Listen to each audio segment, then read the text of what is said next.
The entire contents of this podcast and website are based upon the opinions of Tammy Garcia and her guests, unless otherwise noted. The information on this podcast is not intended to replace a one-on-one relationship with a qualified healthcare professional and is not intended as medical advice. It is intended as a sharing of knowledge and information from the research and experience of Tammy Garcia and her guests.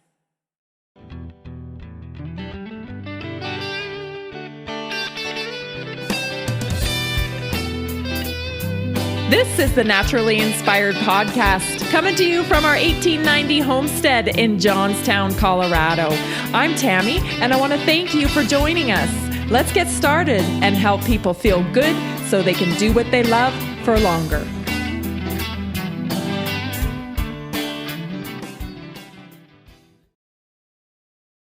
Today on the Naturally Inspired Podcast, we have Dr. Lee Merritt joining us. Dr. Merritt is a medical doctor. She practices orthopedic surgery. Dr. Merritt has spoken out recently about COVID-19 regulations. She's giving public talks in Omaha, Nebraska and Las Vegas, and she's standing with the Frontline doctors to expose the truth about masks and treatment for the virus. I hope you enjoy this episode of the Naturally Inspired Podcast with Dr. Lee Merritt. Thank you so much for being on the Naturally Inspired Podcast today, Dr. Merritt.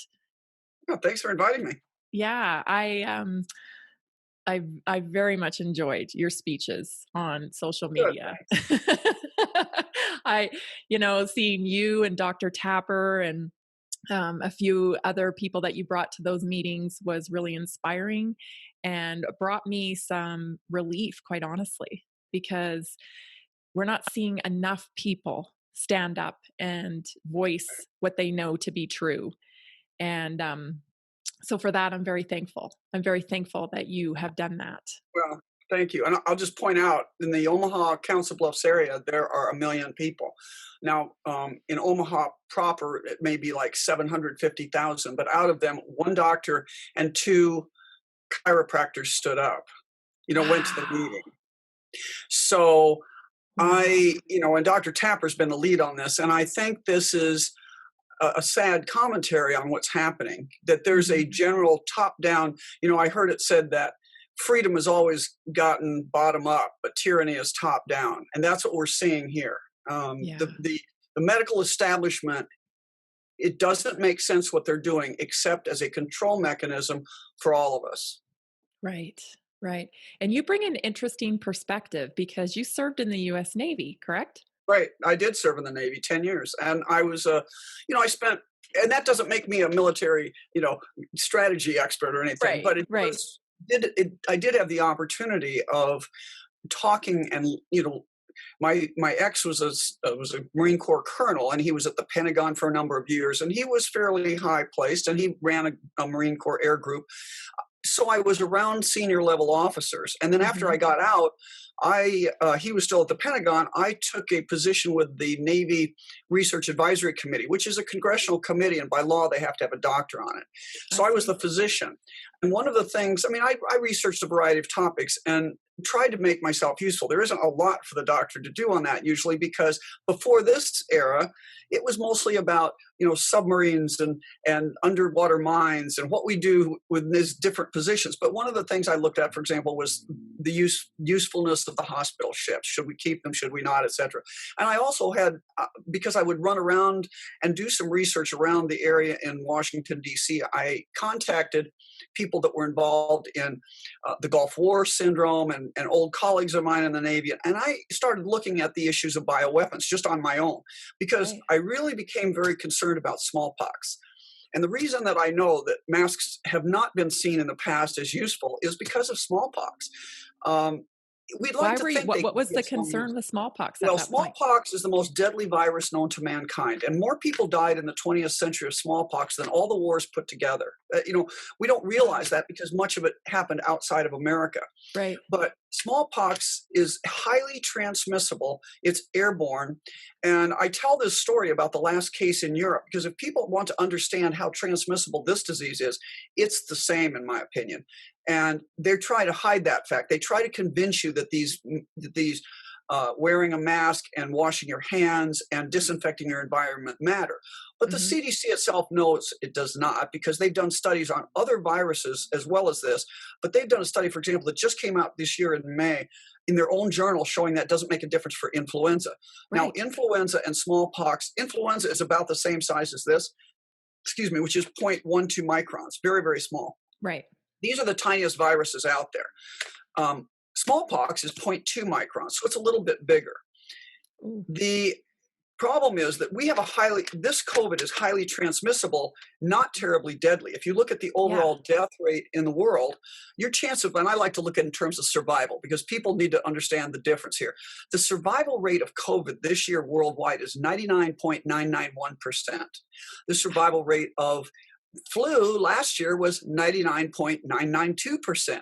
So if people think that's a huge difference, I mean, it's just not. Right. It presents in a little different way, but it's an airborne respiratory illness that does kill some people, but not most. Right. Smallpox, on the other hand, is an airborne respiratory and other illness that kills 60% of the people that it get contracted.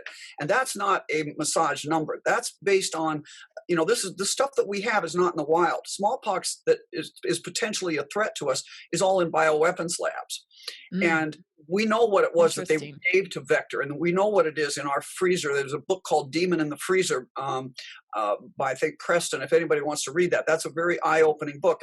And the bottom line is that there is no treatment for this disease that we knew of up until now. Now, the game has changed because of COVID. There's some good things here, and that we've learned that in spite of them lying to us for 40 years, we actually know we can treat viruses with antimicrobial agents. That's a totally different game changer, but we don't know about smallpox. So back to smallpox, here's an example of an airborne disease. The guy comes in, he was from Pakistan, and I think it was from Pakistan, and he comes to Germany in an out-of-the-way hospital in the dead of winter, and he's really, really sick, but they hadn't seen smallpox in a decade or more in Europe, and so they didn't know what it was. Oh. And he gets put into an isolation ward, and it's this big, long ward, like think of the old World War II movies with all the beds, open bay wards where the beds are just next to each other with curtains could put in between. Well, this is like a 60-bed ward, and he's at the far end. Nobody else is in there. They shut the door. Somebody comes looking for his sister, doesn't read the sign, and opens the door. And the doctor happens to be in there with a patient saying, "Shut the door, this is an isolation ward." Just that momentary contact, that far away, and that guy died of smallpox. Wow. Second thing that happened is the patient, against medical advice, opened up his window just a couple inches. And they proved this with smoke studies later that could show the airflow and what happened. Just him breathing, and keep in mind, this is not coughing or sneezing or doing anything. Just him breathing, his exhalations went out the window, down the wall, across the cold German ground, up in the next wing 2 or 3 floors, and killed 6 or 7 student nurses. That's a deadly airborne disease. Now, the problem is, if we could have masked that away in the 20th century, don't you think we would have? I mean, we put on masks on people thinking, it makes you feel better. But in reality, there's no study that shows it matters. And in this situation, there is no study that shows in a controlled study that masks make a difference. There's a difference between feel-good medicine and good medicine. Right. And do you think that's why the reason is that they're pushing it? It's almost like they're treating us like children, in my opinion, where they're giving us something to do to make us feel like we're contributing to our health. I thought that's what it was at first. And I'll be honest. I mean, I don't mean to sound dark and dire, but I think it's more than that. They're not treating us like children. They're treating us like cattle. Yeah. And what do you do with cattle? You put them in a pen. When you want to, you pen them in. When they tell us we have to go to our basement because the hospitals are being overrun, we apparently accede to that. They take away our civil liberties. Now and what do you do with cattle? You test them for infectious disease while they're in that pen, and then you force vaccinate them. Right. And then the last step, which we haven't gotten to the last steps, but hopefully it won't go this way. But the last step in cattle is you cull the herd of undesirables. Now, unfortunately, I think that's a better analogy. It's sad though. I will say with our children, the biggest tragedy here right now is what we're doing to the children. Yes, and I agree. It's horrible. I mean, it's because you and I are adults. If we get put into a mask, our psyche is not going to be altered. We're already formed, right? Right. But you put a 3-year-old in a mask, and suddenly they're not able to socialize correctly. Yep. This is an anti-human takedown. They don't see, they have to learn to read faces. That's critical to their development, and we're taking that away. And and anybody that can talk to people that take care of damaged children, they're the first ones to be hurt by this, because they need more actually one-on-one hugging and personal interaction to make up for the losses they've had in their life, to try and get them on the right track. And they're not getting that now. Yeah, I agree. I think that, I'm trying to understand, I guess, why so many people are complying with the mask mandate when there's so much information out there. There's as many professionals saying masks don't work as there are people who are saying that they do work.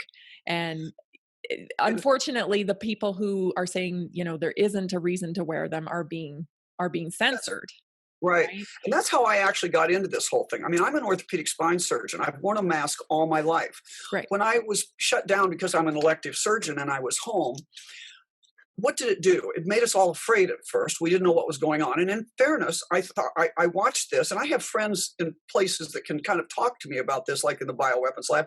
And I always ask this one friend of mine, hey, is this a problem? And he usually says no. In this case, he told me to watch it. So I've been, since January, early on, when most people hadn't heard of this, I've been watching this thing come across China, see what's going on. And I wasn't worried totally when it came across China, because we saw SARS kind of do that. Yeah. But then when it hit Italy and started killing people, including the doctors and nurses, they couldn't save themselves. That's when I said, okay, there's something bad going on here. We need to figure this out. And we need to, I didn't think we ought to shut down the whole world. I thought we ought to shut down public transportation and international travel until we figured out what was going on, just our country. Right. Well, so they didn't quite do that. But in any case, what has become apparent, I think, is that whatever this was when it started out, it's not that now. Right. The death rate now is much, much, much less.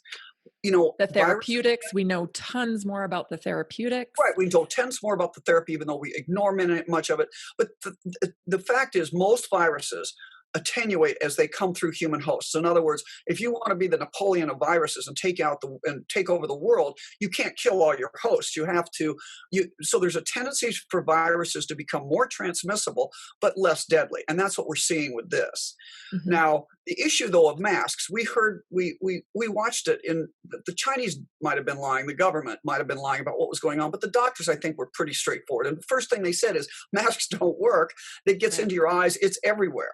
And the minute they started talking about that, it all rang bells with me about smallpox. I said, this is an airborne virus, and this is a problem. That's when I started being concerned. Well, so I looked at the literature, and I will say, if you look at all the literature before the 2019, before COVID ever hit us, or 2020, you look at all the literature on masks, there is not one study that really that has any positive thing to say about masks and viruses. Mm-hmm. What you're seeing now, and still, there's about 18, maybe there's a little more now, of actual controlled studies of masks. What I noticed is that a lot of the studies that I was able to find back in April about masks are now gone. Right. I can no longer find them. Yeah, that's right. Dr. Rancourt, Dennis Rancourt from Toronto, Ontario, I think it was Ottawa or Toronto. He was a professor of physics. Yep. And he has a great review of it that I read early on, but there's more out there. I mean, the bottom line is that people, where you can still find the controlled studies are at the Center for Evidence-Based Medicine, cebm.org, I think, but anyway, Center for Evidence-Based Medicine. It's out of Oxford, England. And they go through all of them, and they say there's nothing that reaches statistical significance. The other thing about the one controlled study of masks, which was done in a hospital, it was published in the British Medical Journal in 2018 or 2017, I think. And they looked at three groups. They looked at hospital employees wearing a standard surgical mask, not an N95, I believe. It's just a standard surgical mask. And I correct that. I think it was an N95 mask. That part I don't remember because I don't remember the data from that. But then they looked at cloth masks and they looked at no mask. Okay. I've never seen cloth masks up until this. I don't know, and I've never used one of these little stupid ear loop masks in the hospital up until this. This is all kind of new thinking. But in any case, this study looked at it and they found out that not only did the cloth masks make no difference, 97% of the particles went through the mask and 44% through the surgical mask. And I believe it was an N95 surgical mask. But the people that wore the mask had 6 times the upper respiratory illness than Right. did viral upper respiratory illness than did the people that didn't wear a mask. Yep. And there's a lot of, I actually have a video on, I was asked to go out and be on the America's Frontline Doctors. So it's aflds.org. And you can find the myth of masks. And all those videos got banned initially, but they've got them back up. And that tells you, if it was really just about caring for people, why would you not want information out? Why ban somebody just because they're talking about masks? Exactly.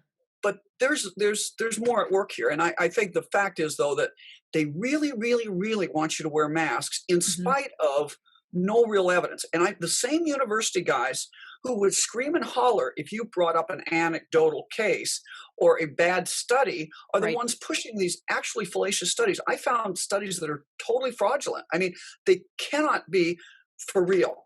Authors that don't have any business being in medical research, or they're like, one of them was a study that they want to cite, and finally, even the guys at the university admitted, well, it was a bad study. It's more than a bad study. It was an attempt at fraud. And they one guy that's an author is a geologist from Caltech. What's he doing on this paper? And it was looking at the epidemiology of masks in New York City. And it was just, I mean, I can't go over I could go over the details, but it's boring and long. But bottom line is I do it in one of my talks, but it just shows you that they're trying to convince you that masks work in spite of the data, not because of the data. What do you think the motivation is, in your opinion? And I know we don't, none of us know for sure exactly what the motivation is, but to me, it feels like, this is a progression into getting us forced into taking a vaccine. Like this will be.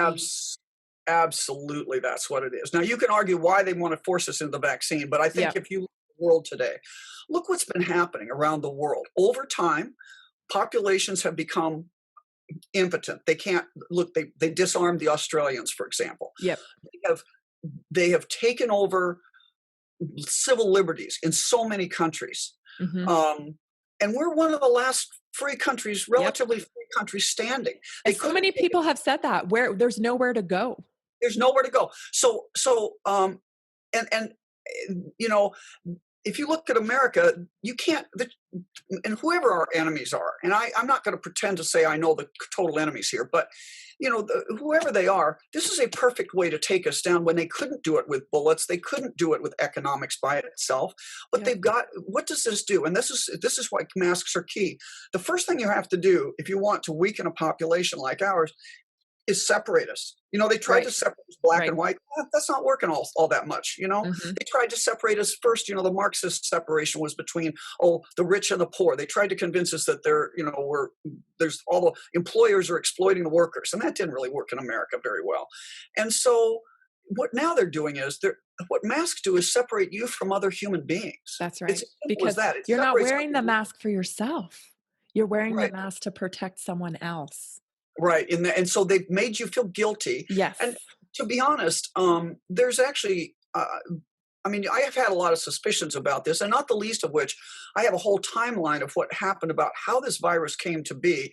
And one of the things that I think people should be aware of is that in 2014,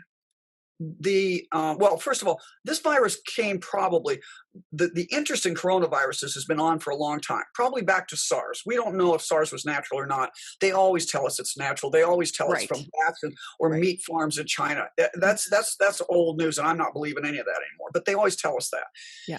But it always seems to break out in areas where there are also bioweapons labs. So, make that up what you will. Right. But in SARS, years ago when SARS broke out in 2004, and then MERS broke out in 2014, a guy named Frank Plummer, who's a PhD from Winnipeg, went over there and picked up a sample of this virus. Okay. And he put it in his lab and started doing what's called gain of function research, where they try to where they look and see what's going on and how does it become deadly and what happens. And he had in his lab Dr. Xi, who was a Chinese virologist, and her husband. And what happened is that in the last couple of years, they were caught shipping some samples over to China. Now, the Chinese, and then instead of prosecuting them or interviewing them in any way, what happened is, I think it was in 2019 in the summer, they were escorted out of the lab by the Royal Canadian Mounted Police, and they were just allowed to leave. And they went back behind the bamboo curtain where we conveniently cannot interview them, and nobody knows what their story is. So we can't, the chain of evidence there is gone. Why didn't they even cite them? I mean, this was clearly illegal. Second point to be made is, I know as late as up through Clinton administration, it was illegal to have foreign nationals of any unallied state in any lab in America that was doing potentially bioweapon research. In other words, even if you're just working with anthrax or E. coli or something that could be used as a bioweapon, you couldn't have somebody from Iran or China or somebody that was an unallied nation. Okay. But suddenly we find out that not only Dr. G was working for Winnipeg, this person was funded by none other than our NIH with Tony Fauci to come and do virology research at our bioweapons so-called defense lab at Fort Detrick, Maryland. This is our Army bioweapons lab, and we're having an Army PLA virologist funded by us to go research there. Is that insane or what? And so then she leaves. Additionally, Tony Fauci funded in 2015 or 2014 the Wuhan lab, $3.7 million to set it up and running. That was funded through our NIAID, and he gave them another $3.7 million in 2019. He also funded, and back into 2014 and 15, I believe, he secured a bunch of patents around coronavirus. Bill Gates in 15 had a patent for a novel coronavirus through his company Pirbright or Pirbright, however you pronounce it. So I don't know about Tony Fauci and the patents, but I do know that he also funded Ralph Barrick at North Carolina at Chapel Hill in 2014 at a time when gain-of-function research was illegal. But he said, but he already started the research before we funded him. So he got $10 million. So bottom line is, Dr. Fauci, who is his 42-year-old reign over the NIH, has given out billions of dollars in research funds to people. That gives you a lot of power. Yeah, and he's been using it to fund this kind of research. That is demonstrable. Now, the other thing that's curious here is in February of this year, after this whole thing started breaking out, Dr. Plummer was invited to give a colloquium or a speech in Africa somewhere, and he's my age, he's not an old guy, he suddenly dropped over unexpectedly of a heart attack. That was what we were told. Sudden death, sudden death of all the witnesses. It's just a little bit, it's just a little bit too coincidental. Yeah, we're also finding the chief of biochemistry, biology and biochemistry at Harvard was indicted for having done not only research for our Department of Defense, but he took millions of dollars from the Chinese to be on the 1,000 Talents program. And the 1,000 Talents program is a program the Chinese have to fund our researchers, and they get bonuses for basically stealing proprietary information and sending it to the Chinese. So this is unbelievable what's been going on. Yeah, it's unbelievable what's been going on. So I'm hard pressed. So if you ask me who done it, I'm hard pressed to say that it's a nation state against us. And this is the beauty of this kind of, if this is really warfare against us, I call it warfare 5.0. We had warfare 4.0 was like ISIS or the Taliban, Al-Qaeda. They could be identified as standing armies by the Geneva Convention. They wore uniforms, they trained, they used certain things. But you were always a little questionable about who are they really representing, who's really funding them, who's really training them, who's giving them arms. So you don't really know completely who your enemy is. That's the plausible deniability of the enemy kind of problem. But what if you could take it a step further and have a warfare that you could plausibly deny that you're even fighting a war? People, so we have our people putting on masks and going into their basement thinking they're just doing it because our health officials say so. Right. I think we're it's saving grandma. Yeah. Say again? They're saying you have to do it to save grandma. Right. And not only that, my biggest objection here is they're saying to do it because, and this is especially in my area, but I'm pretty sure it's everywhere. The argument is you have to give up your civil liberties because the hospitals are being overrun. Yeah. What? I mean, think about that. That's just insane. Hospitals always get crowded in the winter. I'm not saying this isn't a little more than usual, but that's what tertiary care facilities are built for, to take all comers. And if they aren't built for it, then they failed. We purposely got rid of about 500,000 beds in the last 20 years. So if they can't handle it, maybe they just weren't thinking ahead. Well, what about all the makeshift hospitals that they constructed that haven't even been used? They haven't even been used. And the hospital ship that came into New York. Yeah. I mean, New York's a perfect example of this is all fishy. I mean, I was sitting in front of my computer just wanting to kick the screen multiple times when I heard what was going on and I saw this. I mean, first of all, you had people saying things that were actual treating physicians, but then you heard the opposite being done. And besides all the confusion about whether you should wear a mask, not wear a mask, like Tony Fauci said, it's just symbolic of good behavior. Oh, it's to keep your hands off your face. If you took all his statements about masks, they're completely contradictory over and over and again. Yeah. But beyond that, the hospital ship comes in, they don't use it. You can't tell me that people don't understand that if you put people that are sick into a nursing home, it will cause nursing home patients to get sick. Really? That's what happened let's think about just the elderly. Yeah. For $5 a week, we could prophylax our elderly with and that's an whole other story, the hydroxychloroquine, but we could keep them from having this high death toll. Not that some people don't die every year, but we could be treating them better. So what are we doing? We're putting them in solitary confinement. You can call it isolation, but this is solitary confinement, and they're damaged by that. We had a nursing home here in Weld County who actually protested. They stood outside in their wheelchairs holding up signs. Good for them. They'd rather die than stay isolated. And it's really just like being in a North Korean gulag. Why would you be, you're 80 years old, you don't have much long time to see your family, and you're stuck by yourself in a room where you can't even go outside and see anybody. That's horrible. That's horrible maltreatment. And I look at a society, you can kind of gauge what's happening in society by how we treat the most vulnerable among us. Right. And this show is somewhat being run by people who have published, like Ezekiel Emanuel, medical papers saying that we should not fund treatment of the elderly, and we should not fund people under the age of 2 years old getting medical treatment because they don't have a big value to society. It's called the disability adjusted life year, the DALY, DALY. And Ezekiel Emanuel published this. And when I commented that I thought that was a fairly, Germanic 1938 vision of the world, I was roundly criticized. But you can see it happening today, right now. We're killing our old people by omission, by not doing the things we could in addition to make them better and more resilient to this, but we're killing them by commission, by putting sick people into the nursing homes. Don't tell me Cuomo doesn't know about this. And we give them bad food in the nursing homes. Yes. Sorry, it's because they don't have the money to pay for good quality food. I get that to a degree, but we are not prophylaxing them with nutrients. We're not giving them hydroxychloroquine, and we're psychologically damaging them. What else could we be doing to these poor people? Right. Well, and at one point, the HCQ was under. It was being banned in certain states. It wasn't even available. What's the status now? So like if you had an elderly mother in a nursing home and you wanted to put her on HCQ, could you? Well, so that's been asked me a lot because the story here is, and this is another reason why I got involved in this, because I'm not an infectious disease expert.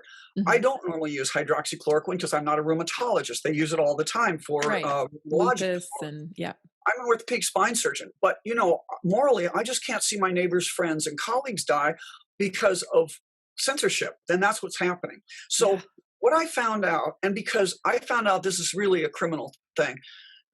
Imagine if you're I don't know, I'm trying to come up with another profession that this would be earth-shaking news. If we had, here's one for people that drive on the highways and see the highways always being redone all the time. What if it came out that we actually have a way to make a permanent highway that never needs to be redone, but they've kept that information from us for 40 years? That would be kind of the equivalent here. So one day, as I'm researching this, somebody puts out this notice that maybe hydroxychloroquine works for this. I get a call from a friend at 11 o'clock at night who's, again, like me, he's an anesthesiologist, lives in another state, but he said, hey, I trained in India. I know how these things work. I got my Indian textbook out, and we found out that what these are called are lysosomotropic agents. So I started researching literature, and I found back to 1974, the people in research of this knew that chloroquine, the predecessor to hydroxychloroquine, could actually affect the replication of viruses. So, and Wow. I graduated medical school in 1980. I will concede that maybe in 1980, they really couldn't have made enough progress in medical research and safety and everything to have recommended treatment of this for flu. But by 2006, there was an article, Influenza A inhibited in vitro by chloroquine. In other words, we knew by 2006 we could have treated influenza. Now, so think about this. Every year they say, oh, you have to Get your get flu your shot. flu shot because 80,000 people last year died of influenza, when in fact, they've known for a long time they had a cheap and effective treatment with very, very, very low side effects, and they didn't bother to pursue it. How does everybody feel about trusting them with your health right now? That's when my brain exploded. And I wrote this. There's actually a paper I've written, and I wanted to call it The Biggest Lie, which would have been good because now I can never remember the name of it. But it's at the aapsonline.org, and if you go to the journal, it's this fall's journal by me, and it's about it's something like have viral illnesses been treatable, and this has been hidden for decades. Right. That's really the truth. Wow. And it's really, that's how ugly this is. So I called, my son is a general surgeon who's just doing a fellowship. And so he's much more graduate of medicine. Right. I said, Right. Did you ever hear in medical school or your residency, there was even a thought that we could treat viruses with antimicrobial agents? And the answer was no. I called my friend who just retired as a full professor of medicine for 40 years in a major university. Same question. No. This is a huge lie, and it didn't happen at a local level. This took big juice to pull this off. They stifled research. They stifled even people because this is back to your point, this is already an FDA approved drug, hydroxychloroquine. Yes. So even in the absence of funding basic research, it could have been used off label, and people could have been doing it and trialing it, and they were prohibited apparently from doing that. And they were discouraged, and there was no medical education about this, no pharmaceutical education about this. And in fact, now what we're seeing, once this slipped out of the bag, they're denying and censoring anybody that's saying it works. Dr. Peter McCullough, and and I don't know how I got on this, but I'm on an kind of group email with a bunch of these people from all over the world that have really made unbelievable strides. Dr. Didier Raoul from France has shown an incredible benefit to inpatient care. His death rates are better than anything in New York City, and for most places in the world that are hospitalized patients. And for his troubles, he's been criticized and now called a charlatan by the French newspapers. Of course. And Dr. Zelenko, who was treating the Jewish community in New York and had no deaths in like over 1,000 patients while they were dying like flies in Orthodox medicine. And for his trouble, they tried to investigate him for false claims that hydroxychloroquine was FDA approved, which it was, and they had to go away. But they tried to get him too. Dr. Peter McCullough at Baylor University is one of the most published physicians in the world, over 1,000 publications in his name. And he has been censored on Twitter, censored on YouTube. And I saw the letter that YouTube sent him, and it's like, Dear Mr. McCullough, we are censoring you or taking you down because you have been spreading medical disinformation. It doesn't 1,000 papers published. Right, I love how some of the most, renowned doctors are now just crap.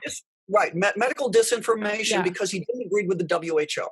Right. Now, these guys that I just mentioned, the last couple, and another one is my friend Brian Tyson down in El Centro, California. Dr. Tyson set up his own urgent care years ago. And when this all came out, he came up with a protocol. He read what Zelenko was doing. He read the literature, and he looked at all this stuff. And he has screened over 20,000 people, including, like I say, this is the poorest county in America. He's screening Mexican workers coming across the border, everybody. Right. Keep the factories open down there. And he screened over 20,000. He treated over 2,000. He's had one minor hospitalization and no deaths. Wow. Okay. So if we were doing what he's doing, which is basically the protocol that McCullough tried to put out on the Twitter and YouTube and in publication he's working on, we wouldn't be overloading our hospitals. Right. So you see where this goes. This is a but wait, Dr. Merritt. If we have something that will control this, then we may not have to mass vaccinate everybody. Well, that's what so my thinking about why this is happening has gone through stages. My first response to this, when I first read the paper about the thing in 2006, and I started, and really I was still in isolation, we were still sitting home. Sure, we were all taking it seriously in the beginning. my first thought was, I think I'll get a little hydroxychloroquine just in case this works out and it comes here, which I did. No, it was no problem then. Yeah. Then President Trump said something about hydroxychloroquine, and oh my gosh, the whole world went crazy. And I thought, oh, it's just a common, this is classic orange man bad, blah, blah, blah. Yeah. But then I realized, no, it's much bigger than this. When I found the influenza paper, I realized, oh, this is about, if we knew that this worked, then a $69 billion vaccine industry goes to zero overnight. That's right. Because the only reason, not just for flu, but the only reason we have vaccines is because we had deadly or not always deadly, like the mumps. I don't know why we're vaccinating for mumps, except profit. We have a vaccine industry that's predicated on a lie, and that's that these viral illnesses have no treatment, and they've known it for decades, okay? Yeah. And meanwhile, innocent people are being harmed because not everybody reacts to a flu shot like with my son was injured by a flu shot. I can believe it. And I see, keep in mind, remember there was a famous case, this kid a couple years ago in Niagara Falls died of flu, but he had a flu shot. And that's an important, what happened to him is what we should talk about when we talk about this upcoming vaccine. But my next stage in this, my brain retuning, I don't know if you ever saw that, by the way. There was a funny episode of Monty Python where they get these accessory brains in the mail, and the two old ladies sit around watching TV, and they strap these onto the head, and then they toot them in, and they say, I feel like that's what's going on here. But anyway, so my brain retuning. Then I realized, no, it's even bigger than just greed. This is the fact that we've entered, just like we entered the nuclear age, when it comes to warfare now, we have entered the viral manipulation age. Coronavirus not chosen by accident. It's the perfect vehicle to manipulate in any way they want. It's highly transmissible, and they can attach things to it in all sorts of ways to it's just a perfect it's like a Lego block that you can make into a weapon. Okay. Right. They can make it worse every year. Right. They can make they could make it deadlier. They could make it less deadly, whatever they want to do. But in any case, so what this really is all about, in my thinking, is that if we have a treatment for all this in our back pocket, we can't be terrorized by all this. We can't be held hostage by some government lab saying, if you don't do what we say, we're going to kill 80% of your population with this designer virus. See, that's really, I think that's the end game here. Yeah. And now the vaccine is what, then you can ask yourself, given what we know, why would they force you to get a vaccine? What's the vaccine really all about? Yes. And, because it's a 99, over 99% survival rate with the virus. And I read something the other day in a study that if you're under 49, you are more likely to die in a plane crash than you are to die of COVID. And worse than that, if you're a school-age child, you're more zero. Almost 0%. Of a lightning strike. Yeah. In fact, in Sweden, that did do nothing. They did nothing. Now, they should have, in retrospect, the one thing they could have done to even have better statistics would be to protect their vulnerable elderly. But what they didn't do is they didn't mask, they didn't social distance, they didn't shut their schools, they didn't shut their economy down. And what happened? 1.8 million children went to school, did not get sick or die, and the teachers did not get sick at any greater rate than the background population.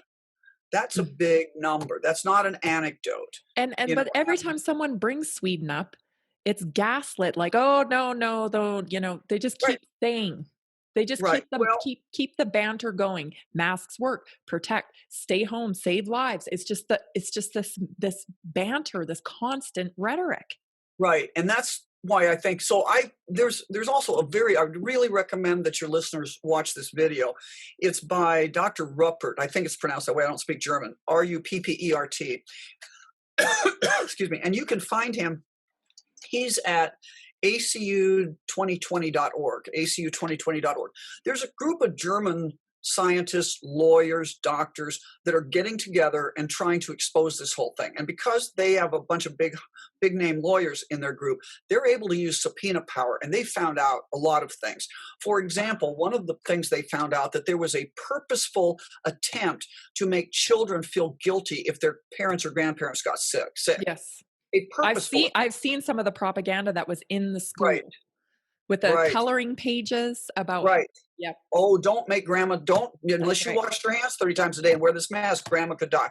So that's that's an evil propaganda point. But what the is this the same as the Great Barrington Declaration? No, no, no. Oh, this in is fact, different. I don't necessarily I like what they did to open up. They said, let's open up society. I don't agree with all their points about the vaccine and everything, but the point is that this is to explain. See, I felt like, what are these young men driving around in their car by themselves with a mask on? How insane!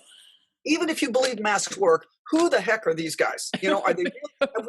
Have we, the Americans who once stormed the beach at Normandy, been reduced to this? And the answer is yes, unfortunately. Yes. But it's been a very clever psyop. So I don't completely blame these guys. I blame the people running this psyop. And I didn't. Well, it's been in the works, in my opinion, for quite a while with the demasculization of men. And I have a son, and I've been married 24 years, and I've raised this kid, and I have a daughter too. But I've noticed certain trends in society that completely demasculating men, not permitted to like what they like anymore because it's bad. Right. I have 2 boys. I'm right with you on that. Yep. So I've kind of come around, learning from Dr. Ruppert. I've kind of come around to this idea of this. It's a brilliant psychological operation to again attack us in a military way that's not using military. And what they've done is, first they made us, and this is what he explains. This is not me understanding this. But I'm an orthopedic surgery and psychiatry are about as far apart in the medical world as possible. We're kind of upset. We have to talk to our patients. That's the joke anyway. But but what he explains is, first they made us afraid. Okay, and we were all kind of afraid when we first saw this. No problem. There's nothing wrong with being healthy. Healthy fear is not the problem. Right. But then they added confusion. And that's where part of this early mask talk by Fauci was part of this. He's at the heart of this. I mean, first he said one thing, then they said the other thing. Yep. They say hydroxychloroquine doesn't work, but we're doctors, we're looking at the medical literature that shows it clearly works. Yep. And he knew it about MERS. He said it works against MERS. We should just use it. So he's saying 2 things out of both sides of his mouth, and it makes you confused. And when you add confusion to fear, you get anxiety.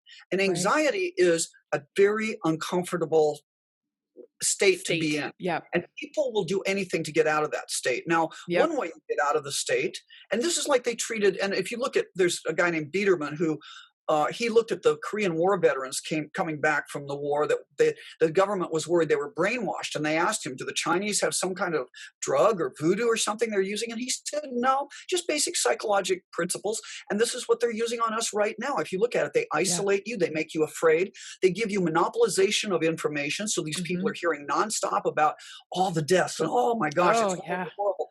And then they make you confused. And that brings you to this anxiety zone where now you'll do anything to get out of it. Now, some of us got out of it by studying the literature, by studying by reading things like Klaus Schwab's COVID-19 and the Great Reset to realize what this is kind of all about. And then by taking action to speak out. That's how I ended up with you. I've been talking to the city council. I gave a talk at Doctors for Disaster Preparedness in Las Vegas, and I've been on the white coat thing. So that's how I'm not in the anxiety zone so much anymore. Yep.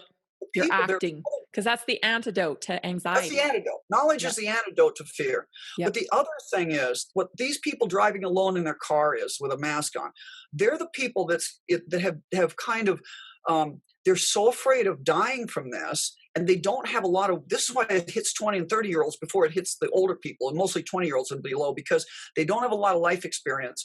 And they've been raised in a society that's given you this idea you never have to get sick. Just get your vaccines. You never have to get sick.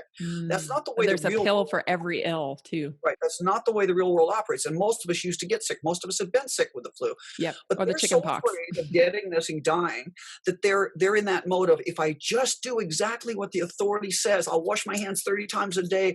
I'll wear my mask even in the shower, and I'll stay 6 or 8 feet. If they say 6, I'll stand 8 feet away. I'll do everything they say to stay alive. And it's basically the Stockholm Syndrome. I mean, you start anticipating what your captors do so you don't get in trouble. So you don't, in this case, so you don't die of the virus. You think if you could just do exactly what they say, you'll be okay. So they're a victim too. They're a Yeah. psychological, even if they may be yelling at you for not wearing a mask, these people are the real victims here because they don't see what's really happening. Right. And he shows a very tragic, I've seen two examples of this that just break my heart. And one of them is in his video, and it's called, and he shows this little child. He's probably 2 years old or 2.5, maybe 3. And he's got his blocks and his toys, but he's social distancing from them. All by himself. He's social distancing from his toys. That's the psychological damage we're doing to them. And the other thing I saw just a couple of days ago out my office window, I'm in Omaha, and there's a daycare down the street from me. And they had their little kids out walking, and they were like 3 and 4 year olds. Yeah. Now, I remember my boys, my mother was horrified when I put them in daycare one day a week while I went to part-time work. Right. But because we never were at daycare, but anyway, the kids would, I'd pick them up and they'd be with their kids. They'd be laughing and joking and holding each other's hand when they had to walk in pairs into the thing. Now they were all in masks. They were 3 feet apart. Their heads were bowed. Their hands were clasped behind them like they were in handcuffs. And they were just walking along like a little gulag of tiny prisoners. And that's essentially what it was. And it was the saddest thing I've ever seen. And that's what I don't want this world for my someday grandchildren. That's right. That's right. So that's what people have to ask themselves about masks. You don't have to read the world's literature. You don't even have to believe they don't work. You can believe they work. Yeah. Is that the world you want? Because they wore them for 3 weeks during the Spanish flu, and then they revolted and said no more. Right. It didn't work during the Spanish flu. Now, there are things that work, including isolation. If we really had smallpox come around, and I always tell people, we might be able to treat smallpox. We don't know. But you'll know the time to go to your basement, and that is when doctors are dying like flies, and we can't save ourselves. Okay? Right. When that happens, and that happened in the Spanish flu. I'm in rural, Midwest, and I can tell you that, the families were taught, in those days, most people lived on a farm, and they were taught, don't go into the town to buy groceries and go to the honky-tonk or whatever they did in those days. Right. Don't go to church. Because on Sundays, that's where it does pass around between people. So if you've got really something that's deadly like smallpox or like something they could create next year, if it is doing what I'm saying and doctors are dying, there is a time to isolate yourself because nothing else will work. Trust me, those viruses do not get stopped by masks. And that may be setting us up, like you said, this may be a setup to take us down worse. So that's really the key here. But the other thing you can do is moderate your environment. We know that the reason, in fact, there's some very good studies by a guy named Jeffrey Shaman who looked at 30 years of weather data and figured out how to predict the next flu season, and it's always a bell-shaped curve of people getting sick and dying every year.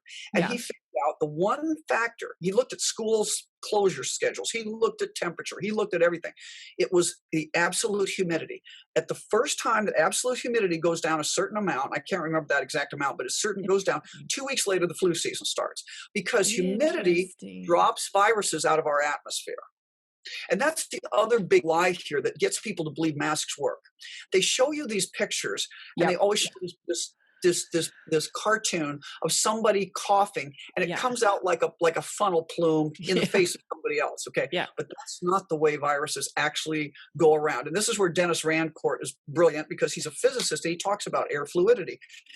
If you picture being in a fishbowl, put a fishbowl over your head and you're in a big aquarium now, and all these little fish are swimming around, you think of those as tiny microscopic viruses you can't see. They're all around us all the time. The difference is they're more around us in closed spaces without HEPA filtration and in low humidity. If we want to change that, you open up you go out in the sunlight. All the things, by the way, they told us not to do. Yeah. They want to arrest people on beaches for having no masks. Yeah. That's the place you're not going to get a virus. Yeah. Go out in the sunlight and good hot air, where it's humid. That's a great place to be. But in your house in the winter, we get sick because one of the big reasons is because of the viruses don't drop out of the airstream. So you can do things to make them drop out. And the other thing we know is that vitamin D, the other thing I kicked, the CDC, we pay billions of dollars to the CDC all the time over the years. And I said, why don't they look at these small percentage of people that are dying and figure out how they differ from all these people that just walk away from this? Most people walk away from this like a mild flu or a cold, Right. And why are we not studying the asymptomatic people? Right. Or the symptomatic people. Yeah. Well, what we did, finally they did. Okay. But it wasn't our CDC for all those billions of dollars. Forget them. They should be just disenfranchised, shut down, in my opinion. They're no longer the Center for Disease Control. No. And in fact, I heard, and I haven't looked this up, but I heard that they are on Dun& Bradstreet. They're actually a private corporation, which explains why they have a foundation that feeds the CDC. Right. They called just the make money. CDC Foundation. Mm-hmm. And they get 57 patents on vaccines that they get money. They do. So they're not there to protect us. That's not their goal. Their goal is profit.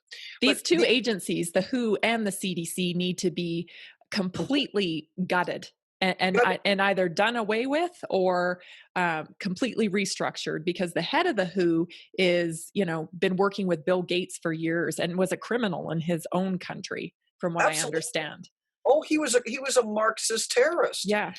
He was like, he used to withhold food aid that was given to Ethiopia for political reasons. Yes. So this is not a good guy. No. Yeah. And we have this thing in America, I feel like, where we call things by government names that sound so official that they must be trustworthy. Please control. Yes. It's just, and so we're just masters of it. Just like, now Biden has quickly put together a big banner that says Office of the President-elect. Right. There is no office of the President-elect. Exactly. But people don't seem to get it. I know it. Well, but the CDC never figured this out, but the Indonesians, we had to go to a fairly second world country, but Indonesian hospital looked at 800 patients that were in their ICU or died. Mm-hmm. And they looked at what's different about them. And they did a lot of variables, but the one thing they found absolutely was vitamin D levels. If your vitamin D level was above 30 nanograms per milliliter, then you had less than 5%, it was 4.2% chance of ending up in that group. Because even if your vitamin D is up, you could have other medical problems. But, but 96% of people with a D level above 30 walk away from this. Now, you can't get that from the sun. You have to take a supplement. And I've been taking 10,000 units a day for years, and my level is 55. So I'm now taking 10,000 and a little 15,000 every once in a while, because I'd like to be about 80. I want to get to the anti-cancer level is 60. You got to get above 60 for anti-cancer to be really effective. The other thing that was found subsequently, because I don't know if they checked for zinc, I don't know if they at that time were looking at it, is that 50% of the dead are people that had a zinc deficiency.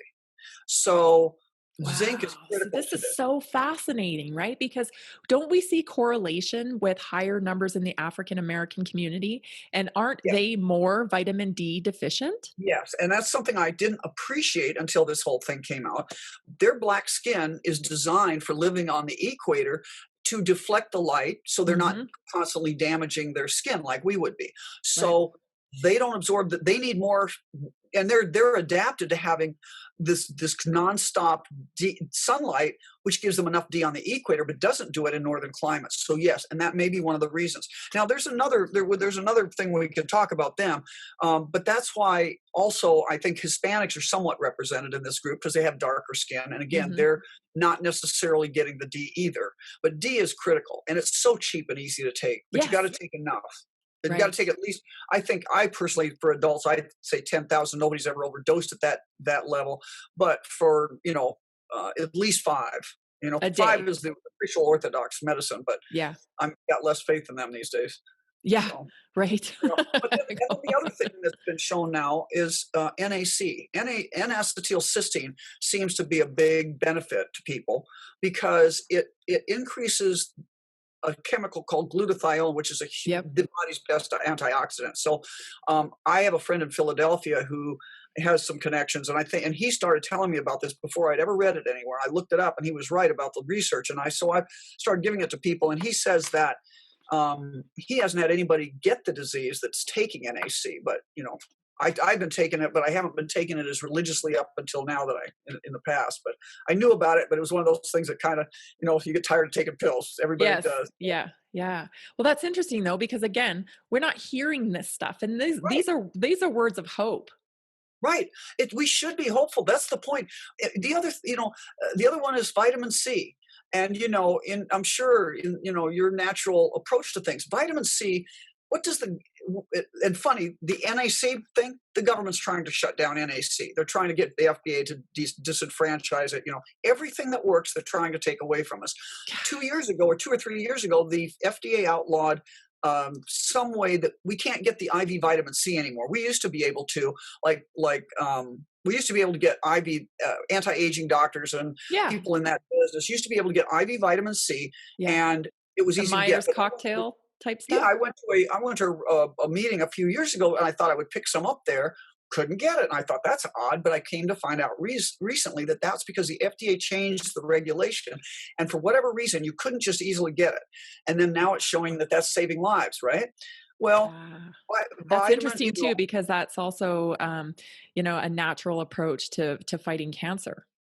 Right. They always come out against things that actually help us. They can't be by accident. Remember when they kicked down the doors of Life Extension Foundation and another group that were making CoQ10. And then a couple of years later, it came out that CoQ10 actually does, published in the American Cardiology Journal, actually does decrease morbidity, mortality from cardiac disease.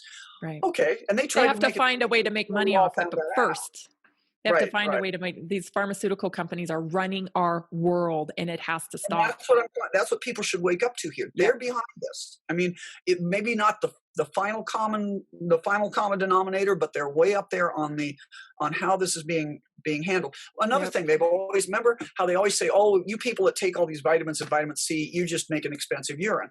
Yeah. That's a very funny line. It's a nice tagline, but we all know it's not true. And they know it's not true because they give people vitamin B12. They give people vitamin. They know that's not true. So Linus Pauling was a very smart guy, and he used to say that cardiac disease and vascular disease was really a form of scurvy. It was low vitamin C.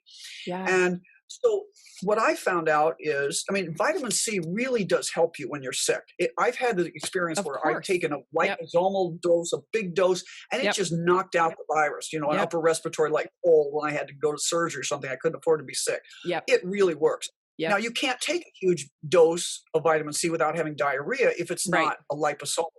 Right. But the real issue is that, and this is what I tell patients, in this situation, and probably we should all do this all the time, but we tend to not do it unless we're threatened. But now we're threatened. Yeah. You take vitamin C. You should think of vitamin C as ammunition for your white cells. Your white cells are out there fighting infections. They're out guarding your border. When they see an intruder, the first thing they do is suck up all the vitamin C they can to go kill the intruder. So they can't carry a lot. And your blood system cannot carry a lot. So you can't take 10 grams in the morning and be protected at night. What you need to do is take a little bit all day long. I just like a chewable vitamin C, and I just take it every couple hours. I put it by my computer in the office. And then by the end of the day, I've got 4 grams in. And that's what I do. So I think that's a good thing to do. And I've noticed, I feel good doing that. I think there's some benefit that we are not appreciating. I think Linus Pauling might have a point there. He was a very smart guy. Yeah, I'm very interested in his work and have read up a lot on his studies, and he has a whole society that still believes absolutely.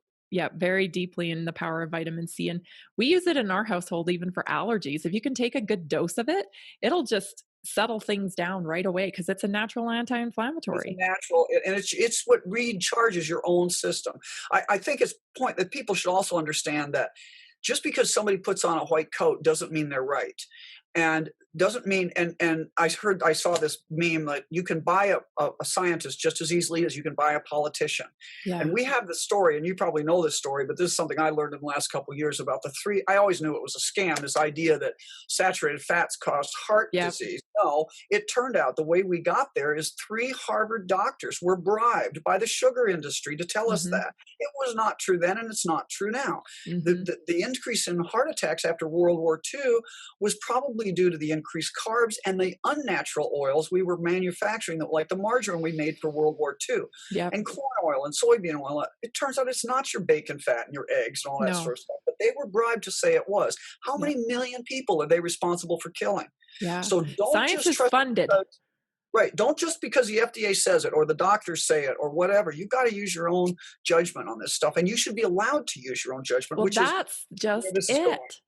That is just it, isn't it? I mean, I think there's a quote out there that said, that if we didn't write and I can't remember right now who said it, but if we didn't write our health freedom into the Constitution, then we would be at risk for losing it. And that's how I feel right now, because I don't, and many people I know don't subscribe to the natural or to the normal, quote, allopathic model, like going to the doctor every week for a new thing, and if you feel sad you get a pill for it. I don't live like that. No, and I have to say, I'm a classically trained physician. I trained at the University of Rochester, New York, where Louis Lasagna was my professor of pharmacology, and he became the head of the FDA, and I believed everything everybody told me, and he actually was, I thought, a good guy. But those were in the days when the FDA actually had some independent action. But people need to understand, the FDA is owned by Big Pharma. Yes. When you think the FDA is giving you an approval for a drug because they actually researched it themselves, all they did was they took money from Big Pharma, and the big pharmaceutical companies like Pfizer and stuff pay the FDA to review studies that they themselves did. That's right. And they wouldn't do the study if they thought they were going to get a bad outcome. Right. 70% of the researchers and the reviewers actually either go to or come from Big Pharma, big lucrative salaries. Yep. Same with the CDC. And here's another point of protection. And I don't tell everybody, I don't ever say to somebody, don't take a vaccine, but you should think seriously about this when we're thinking of whether we should take this upcoming one coming out. Okay. So I believe it was the 2017-2018 flu season, the Department of Defense did a study, and you can find this. I found it, first I found it talked about in the Disabled Veterans magazine because they were a little upset about this. They should have been.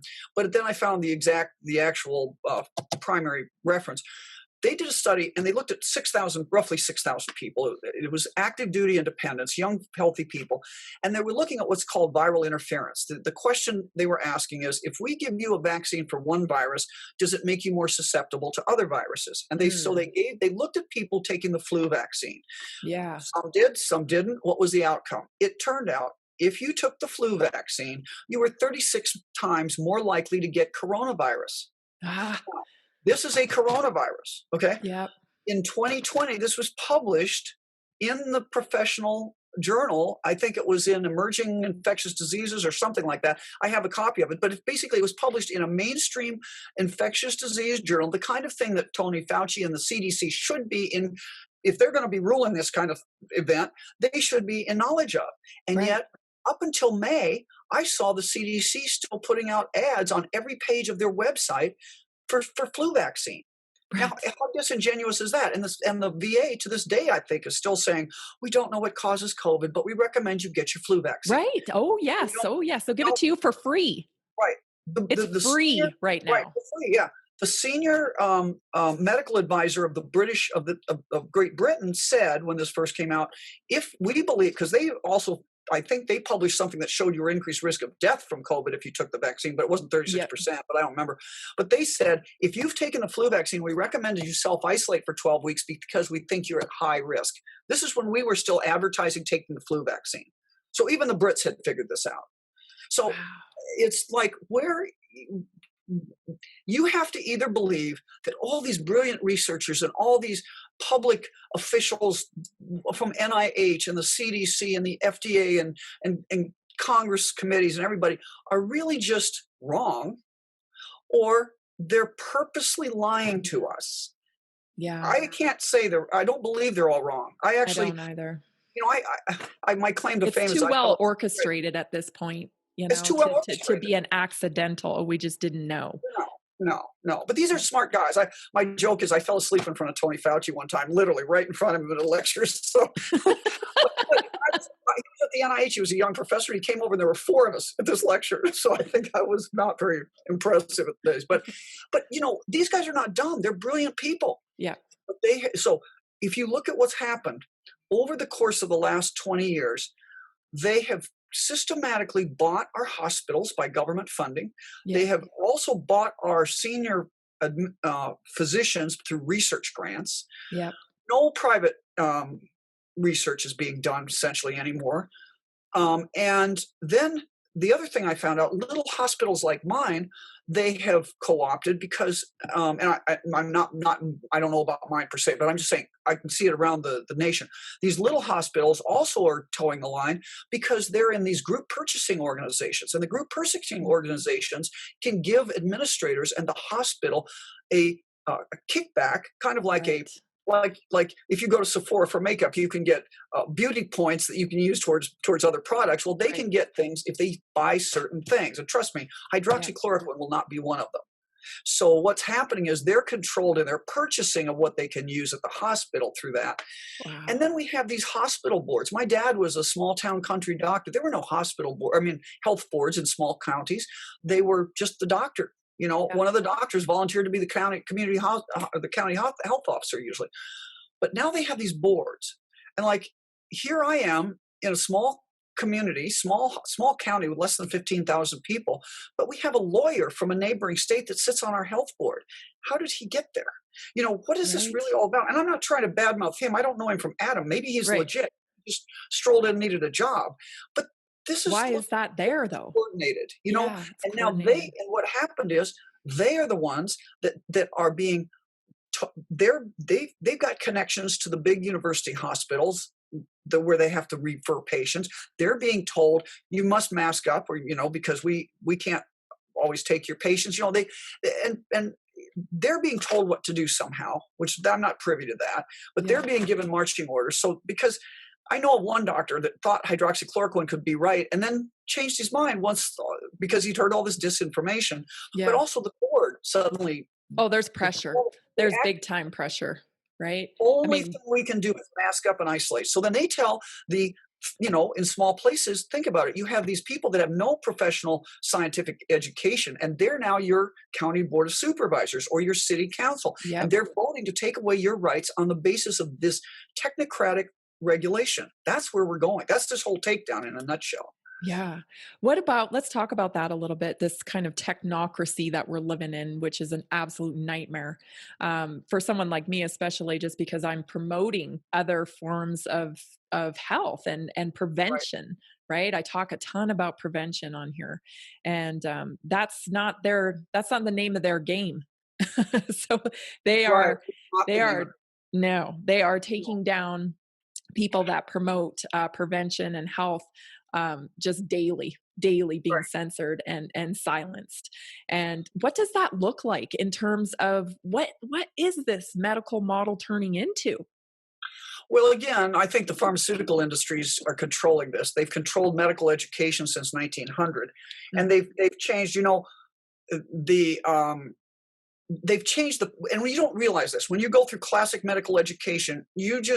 You learn this. You learn, Of you know, course, if yeah. you have hypertension, you do this. If you give this pill, if you do this, you give this pill. That's what we're learned. That's what we're taught in residency. We might learn some theory, but you know, I mean, the amount of time given to diet or anything short, any nutraceuticals or supplements or bioidentical hormones, anything outside of the standard orthodoxy is almost nil in medical school. So by Yeah. the time you get to residency, you're already ready to be programmed to do, if there's this, then there's this. Yeah. And the only reason I even woke up was, but you know, and the fastest growing area of medicine is the anti-aging doctors Yeah. and the American Academy of Anti-Aging Medicine. I went through their fellowship because I didn't like the way I felt when I got older. And I Yeah. didn't, and suddenly I found out, hey, these guys, I mean, the first time I went to a talk with those guys, my mouth hung open for 3 days. And I'm a well-educated physician, but I'd realized I've been just living in the flat earth society. And suddenly I woke up, but I also woke up to the fact that everything that they want that will make you better seems to be on the radar for the regulators to take down, including like compounding pharmacies. We make a big lip Yes. service to how we want individualization of medicine, but actually we're status. They're status. They want to have everybody have a peg goes in the same hole. Yeah. And the other thing that caused me to see when I would see patients, and again, as an orthopedic surgeon, I don't adjust people's medications, but I look when they come in and they're on these Tons. 30 medications. And I think, I'm organized. I couldn't do that. How are these Yeah. old people doing this? They Yeah. can't be doing it right. Yeah. It's got to be dangerous. And who knows what this mixture is? And it's So starting younger and younger, right? yeah, It's nothing for teenagers or even younger kids to be on daily pills, and it's right, completely acceptable. That was right. something I never saw as a kid. I didn't know anybody was on medication. There was maybe one kid in my whole grade level or in my school that had asthma. Right. Exactly. Or peanut allergies. Right. One of the two things that we've seen in our lifetime that has completely changed who we are, in my opinion.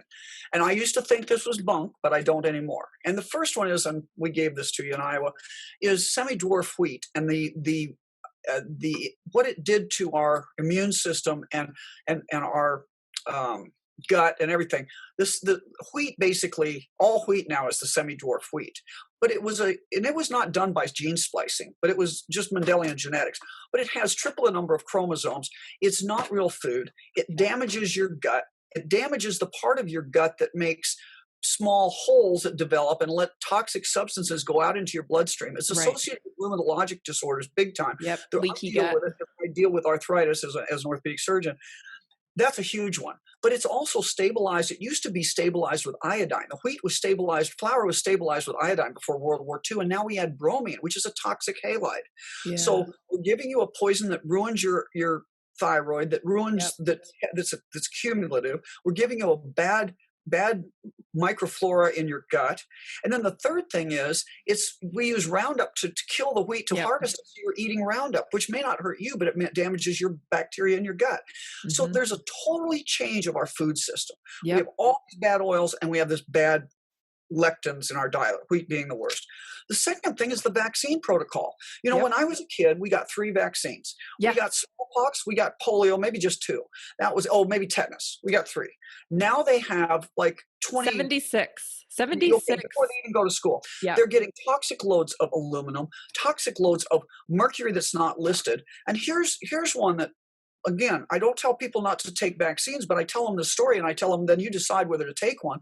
When I was on the NRAC, one of the things I researched was I talked to a friend of mine, ran into him that was running the studies on the Gulf War syndrome. Mm-hmm. And long story short, they determined finally after long term that the Gulf War syndrome was a result of squalene as an adjuvant in one batch of the anthrax vaccine, right? Yeah. Squalene had not been used as an adjuvant up until that time. And these guys with Gulf War syndrome were coming back now with 4 times the risk of amyotrophic lateral sclerosis than the background noise. That's a fatal neurological disorder.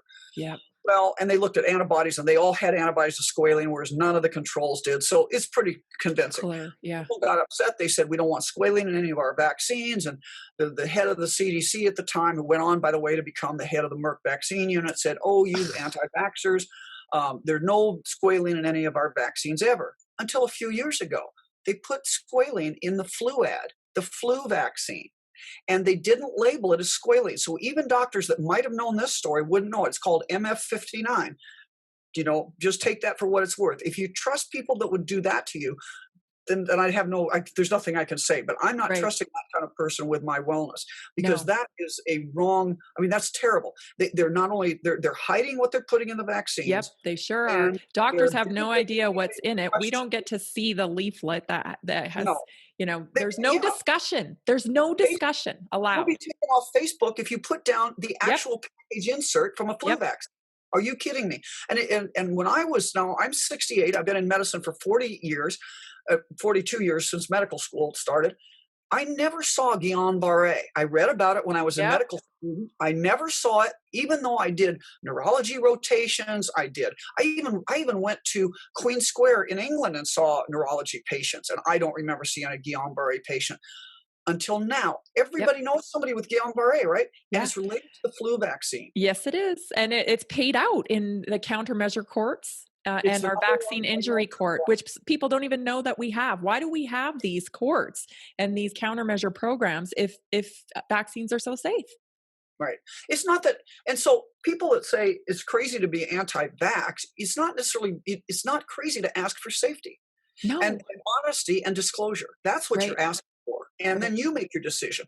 It's also not crazy to say you cannot mandate me to put something in my body. If I agree to that, there's no holds barred. The people that now are adults saying, I'm not going to let them have that, force me to have a vaccine. I say to them sometimes, you should have stood up for your children, because this has been coming on for a long time. They prepared the ground. First, they let you line up your children, and you were told to do it, and you thought you were doing something good on the basis of safety, and you let them continue to do it even though you saw that there were problems happening to these children. Yep. You should have stood up for other people's children too. Right, that's what I'm saying. They turned their faces away from the problem. Didn't happen to my kids, so it's okay. Didn't happen to my kids, so I'm okay with this. Then they came for the nurses and doctors in the hospitals, mostly the nurses, because doctors can weasel out of it. I'm going to tell you, 70% of doctors said they would not take the flu vaccine if it were not mandated in the hospital. Wow. And but the nurses are stuck, and I feel so badly for them. And so I know nurses that have gotten ITP from taking regular flu shots. And so they are forced to take them. That was the next one we allowed. Now, it's interesting that I know in some states, the unionized nurses don't have to take it, only the regular nurses. And if you talk about something crazy, that's interesting. Really a problem. If you're a nurse, you have to be vaccinated, or you can't work around patients in the hospital, and you have to wear a mask if you do, which doesn't do anything. But after 5 o'clock, you can take off your nurse's garb, come as a visitor to the hospital, and visit anybody you want without a vaccination record. So it's stupid. I mean, it just doesn't even make sense if you believe it kind of, and there's no demonstration that makes a difference. So this is the kind of thing they've been doing. So they've been getting us ready with command and control training to get into line to take these vaccines. Yeah. Yeah. So you talked about taking 2 oaths, right? You've taken an oath, the Hippocratic Oath, and you've taken the oath to the Constitution when you were in the U.S. Navy. Absolutely. So how are you going to resolve this as a physician when this vaccination may be mandated? Well, I'm going to tell you, if it's mandated to the point that I have to take it to be in the hospital, I guess I won't be in the hospital anymore. Wow. That's going to be, and at that point, I'm going to really speak out to the hospitals. I like my job. I'm wearing a little ear loop mask to do it, and I like my patients and my community, so I don't want to give it up. But I think it's a perfect killing field, and I'm not going to do it. And I fear for my son who's stuck in training that he doesn't want to give up. Yeah. I would do anything I could to make that go away. I think it's terrible, and I think the people need to understand that this vaccine is totally different. Even if let's talk about that a little bit. How is it different? Well, and I will tell you, this is not easy to find. People say, well, give me your references. Well, unless you're a researcher and you know how to read scientific literature, this won't make sense to you, because I had to go from reading basically, textbook kind of stuff about what mRNA is, remind myself of things have changed since I was in medical school. So I had to kind of recreate my understanding of basic biology and biochemistry. Then I went to studies of these vaccines and the diseases, and I found citations, and I went back in time and back in time and back in time, from paper to citation, and I got little snippets here, little snippets there. There's no place that I can find that there's actually a paper that lays it all out. But when I got back to 2004 and the SARS outbreak, so they were nervous about that happening again. So they tried to come up with, that was the first attempt at one of these vaccines, and they used it in what was the animal? It wasn't ferrets. It was cats. Okay. So there's also a lot of veterinary literature about this. That's one of the places I found the original stuff, veterinary literature. But what happened is this. So and you have to understand how a regular vaccine works is I grow some pathogen, let's say it's measles virus, and I mix it. We used to just use the measles virus. One of the problems has come in now. We use less of that and more of the antigen because it's cheaper. Now adjuvant. So now we use it with a chemical that stimulates your immune system, and we put that into you, and your natural immune system then responds to that, gets immune memory theoretically, and then can respond if a bigger dose shows up. That's what the idea is. Right. But this is different. This is a programmed piece of RNA, and RNA is like a template.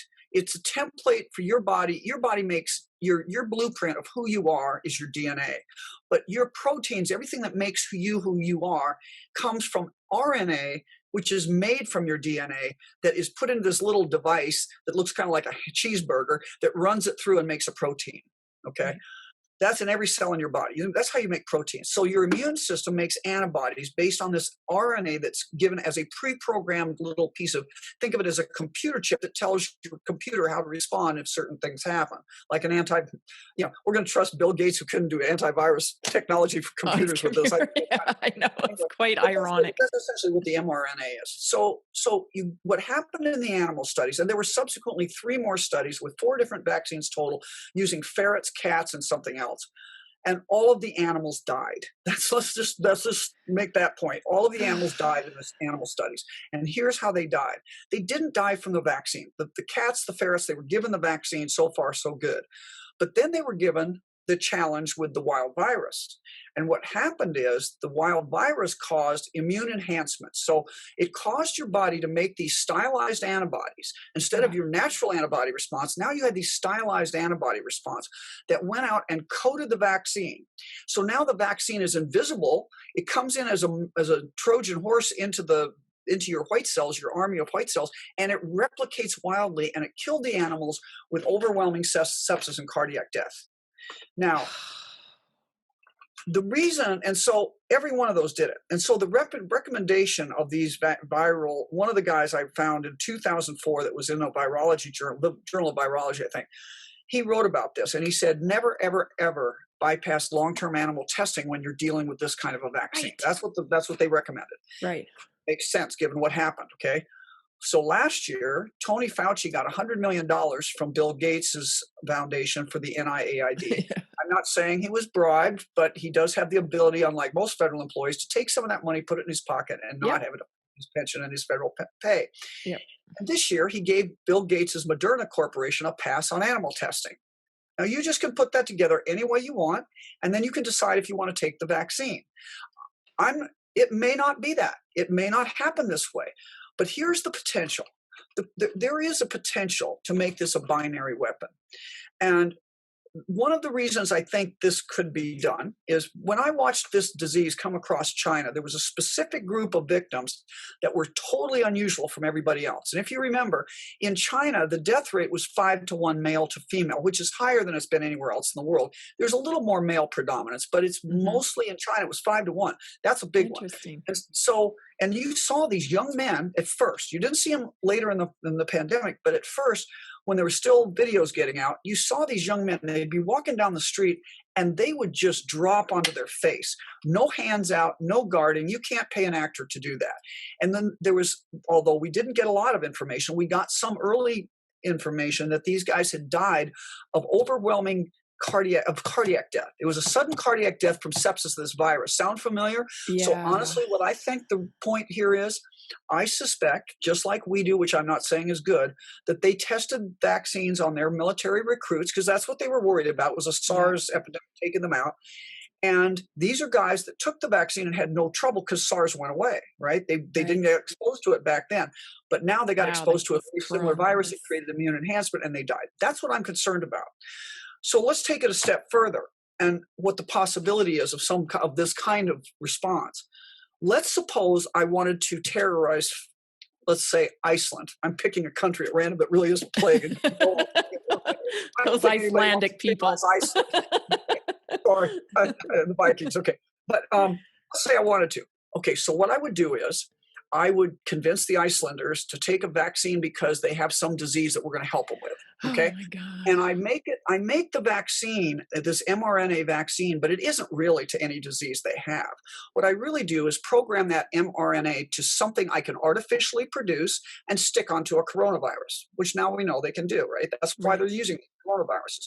So I get all the Icelanders to take this vaccine, and now 85% of them are vaccinated, right? Yeah. And now I go to Iceland, I say, pay me $2 billion a year, or give me all your herring, or I'm going to release this virus. And here's how it works. I'm just going to tell you, no secrets here. I'm going to show you how it works. And then I show you the pictures of these military recruits dropping over. And then they either pay me the $2 billion, or the herring, or then I release this vaccine. Now I put this little snippet of what the vaccine is made on. I connect it to a coronavirus. I ship it over to and just release it in a men's room and let it go all over the island and watch them die like flies. Years later, And if I didn't, nobody knows, and no, nobody knows and what happened. except me, I'm Dr. Blofeld. You know, and if you heard Klaus Schwab, by the way, he sounds a lot like Dr. Blofeld in the Bond movies. It's just me and the president of Iceland that knows what happened. Right. And nobody's going to talk because the president knows he's guilty for letting this come into his country in a way. You know, they have their probably FDA kind of people, and they don't want it to be out that we let this happen. Right. We sold you something that wasn't true because we're just vaccine people to make a profit. Right. That's where this can go. I mean, we really are in a James Bond weird scenario where there's a lot of stuff that can go on, and this is again. What's the antidote is knowledge and hydroxychloroquine and ivermectin and other agents that prevent this from being useful. Right. There's one big hurdle here too that I think it's really important that we talk about, and that is the people. Right? We are the saving grace here, but I have people that I talk to that they're wearing a mask when they know it doesn't work just because they don't want to be challenged about it. They don't want the smoke. I get that. You know? Okay.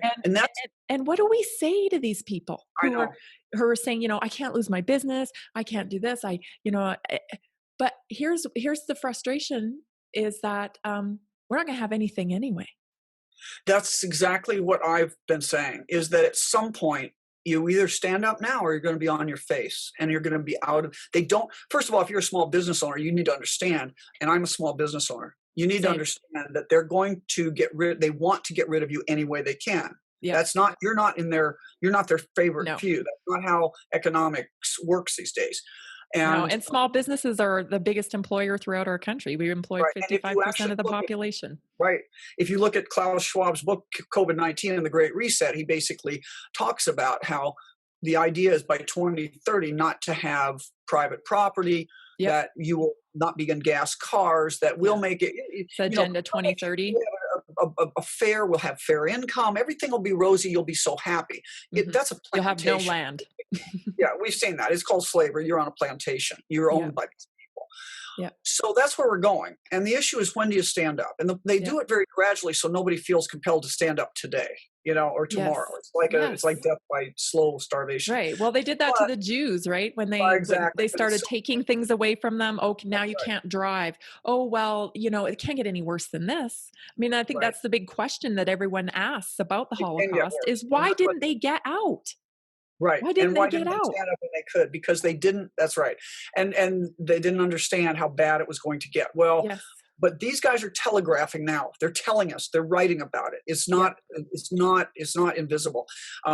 People that say, "Oh, they're not going to put." This whole thing about chips is just chips being injected into you. That's just a conspiracy theory.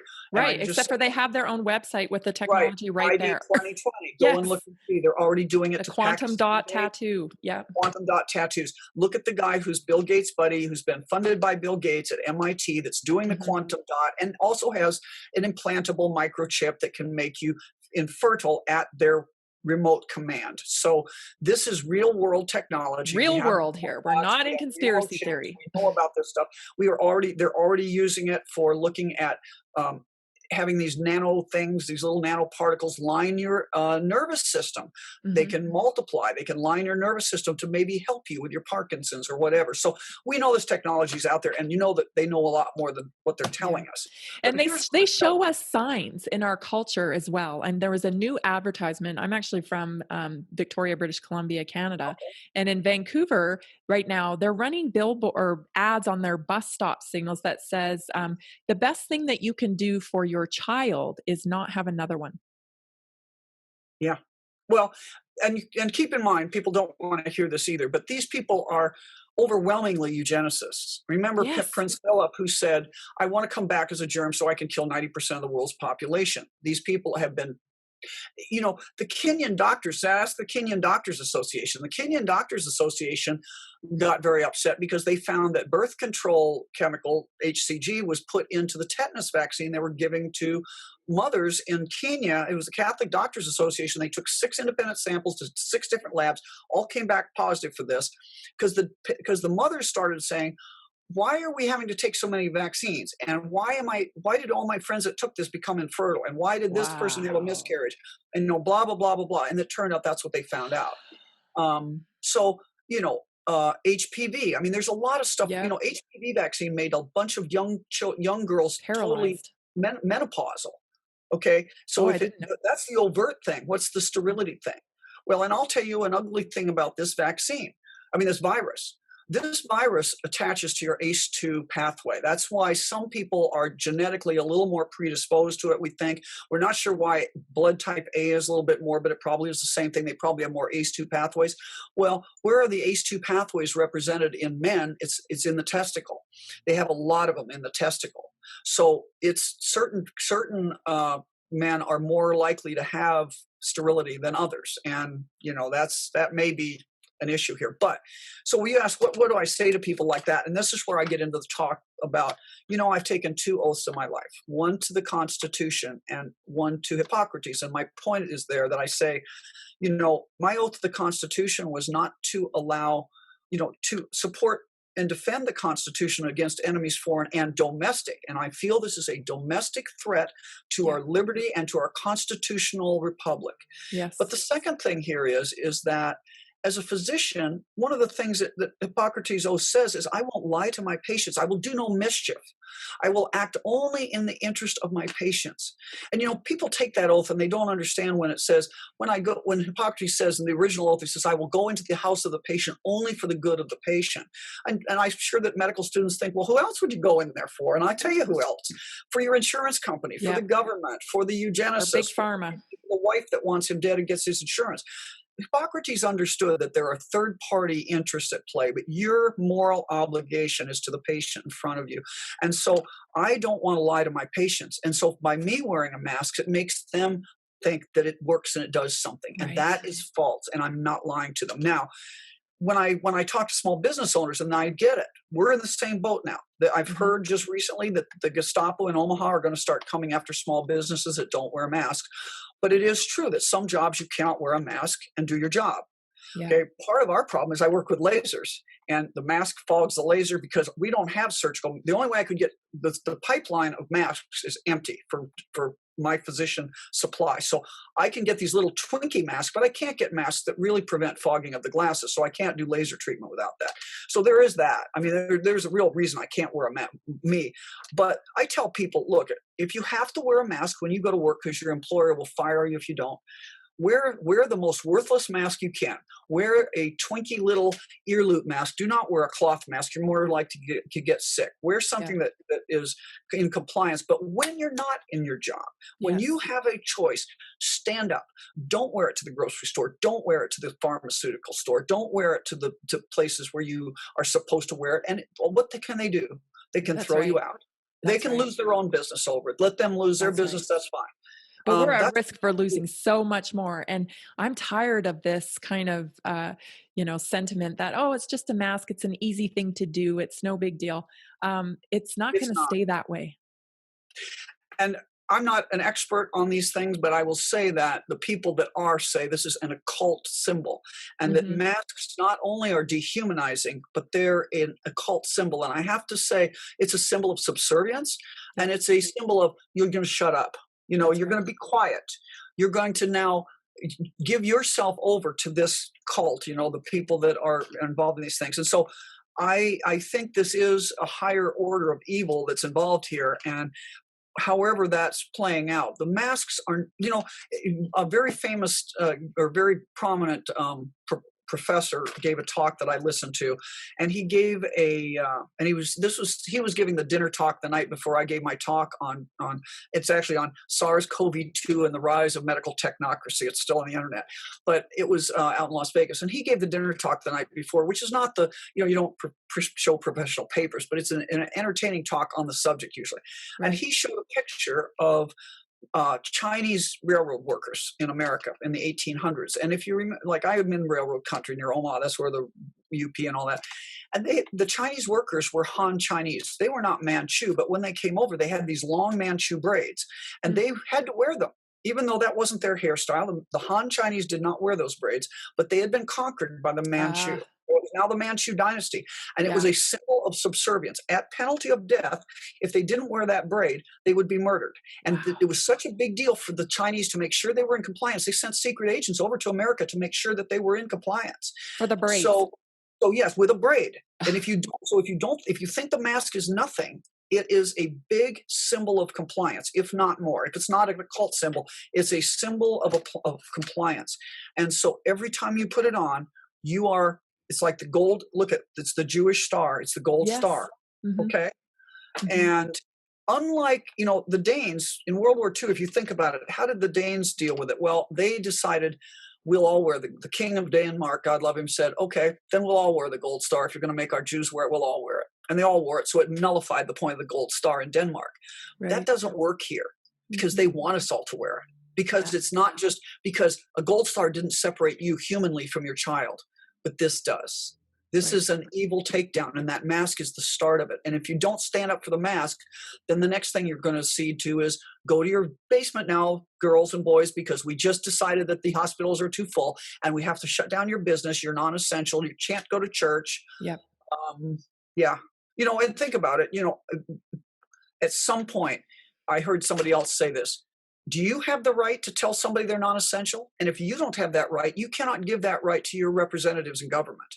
Right. And so they are saying that so-and-so's churches are not essential, bars are not essential, restaurants are not essential. Okay. Right. But rioting is, political things are essential. Right. And look at all, look at all the bigwigs that are just, if this really mattered. Oh, right. DC I know. If masks really mattered, why did the DC government exempt themselves?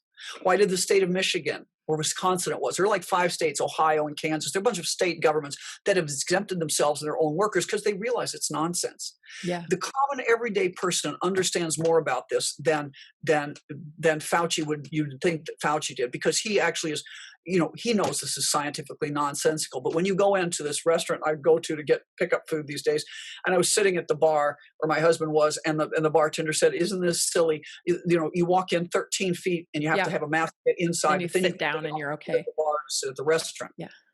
So people that are paying attention know it's nonsense. I was in Las Vegas when I gave my talk, and I pulled, and I watched these guys they're out with the one-armed bandits, and they're using the slot machines, and they got their mask down around their chin and they're smoking.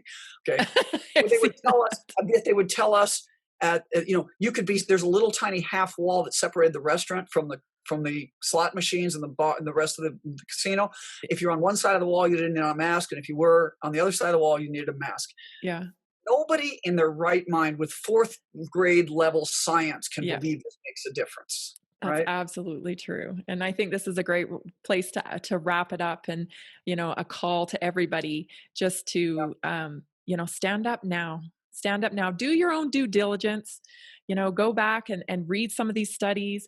Google some of these names that Dr. Merritt has mentioned, some of these studies and these different organizations. But somewhere deep inside, find the courage. And, if you can't find the courage within yourself, then borrow someone else's courage, because there's plenty of people speaking up. Right. Ask yourself if you want this world for your child, that they're always living in a mask forever, because this viruses are with us always. Are we always going to live in a mask? Is your child doomed to this? That's what you're going to have to ask. Yeah. And that's a very good way to look at it, because that's exactly what's motivating me. I do not want my children and grandchildren walking around in masks for the rest of their lives, or worse, being chronically ill because of a vaccination, or worse, dead. Yeah. Right. And afraid of everything. Yes. Where can people connect with you, Dr. Merritt? Because when we mentioned, borrowing someone else's courage, well, you certainly have a lot to borrow.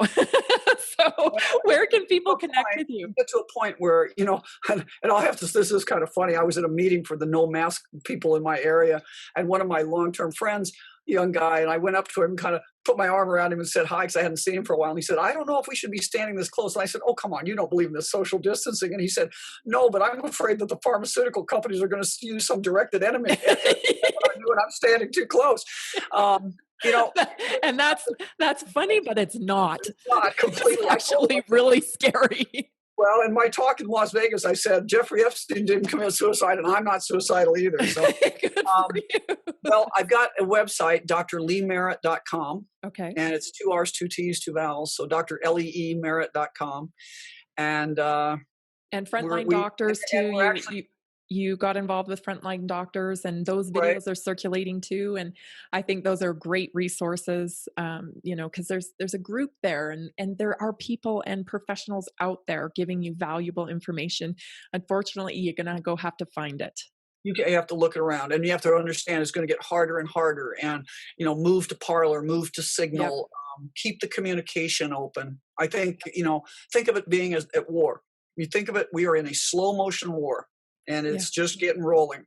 And, but the other thing I have, enlightenomaha.com, where you actually, and trust me, I don't tell you all this stuff to sell you a product, but when people can't find what they need, we have a COVID kit.